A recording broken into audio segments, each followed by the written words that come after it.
Hey, everybody, I'm Hillary Atkin from the Atkin Report in Los Angeles, and I'm so excited to welcome Sloane Simon from The Voice to this edition of Hillary's Happy Hour. Sloane, how are you doing today? I'm doing great. How are you, Hillary?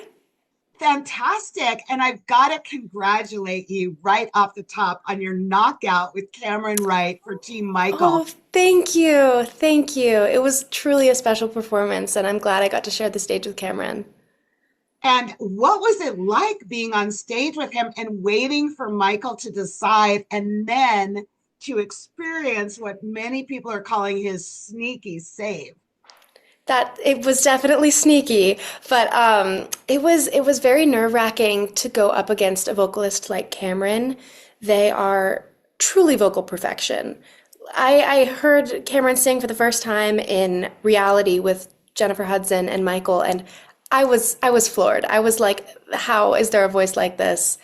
And I was a little nervous, but I also know that we both bring something very different to the table. And I was just going to go on the stage and give it my all. And standing hand in hand with Cameron, I knew that Michael was going to do whatever he thought was best. And I'm very glad that my journey on the show did not end there. So am I.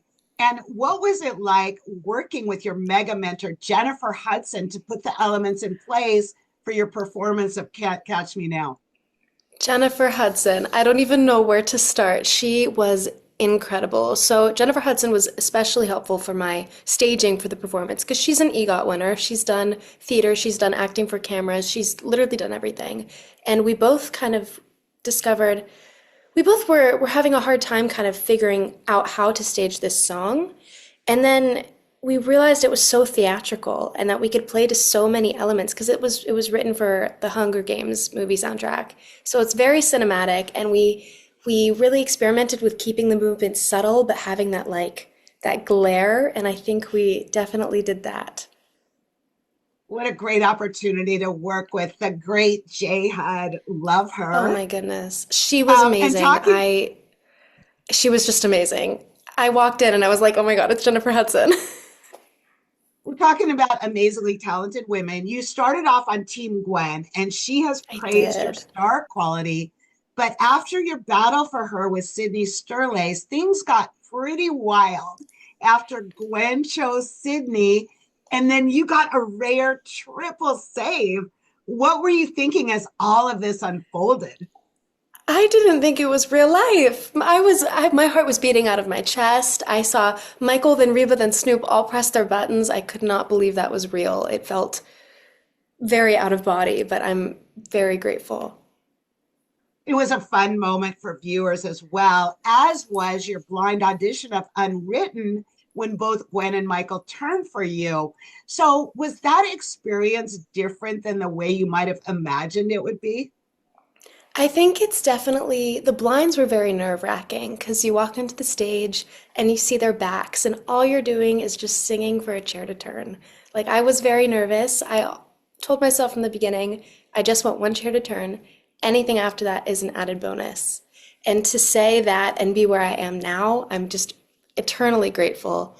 The nerves definitely were there going on, but I think they definitely disappeared a bit over the course of the rounds because I get to work with all these coaches and I get to know them as people and not just like scary celebrities, but they are truly rooting for you. Well, because you've been on two teams now, tell me about some of your most important learning experiences. Gwen is such an incredible performer. So to learn from her about staging and giving that attitude was really, really special for Birds of a Feather.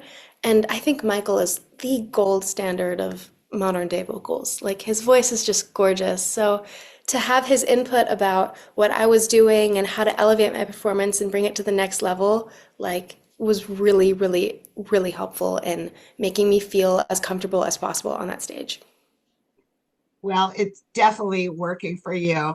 And I want to hear more about some of your musical influences and your background. And I understand you've done some fantastic things, like you've opened for Ann Wilson of Heart at a charity benefit. Yes, so I started writing music and playing guitar when I was 8 years old. My mom was diagnosed with an aggressive spinal cancer, and she kind of got me a guitar as a distraction, and never really realized it would pick up to become my greatest passion in life. I love it.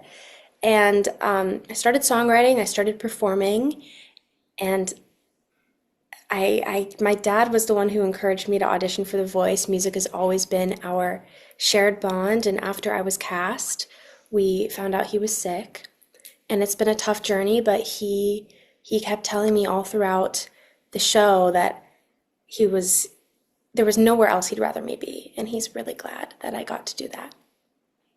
And I'm so thankful I got to share this experience with him. That is so wonderful. And I cannot wait to see what is next for you, Sloane. And I want to thank you so much for taking time out to be with me on Hillary's Happy Hour. Thank you for bringing me along. I'm glad to be here. Well, I want to wrap up by lifting a glass to you and your continued success on The Voice, Sloane.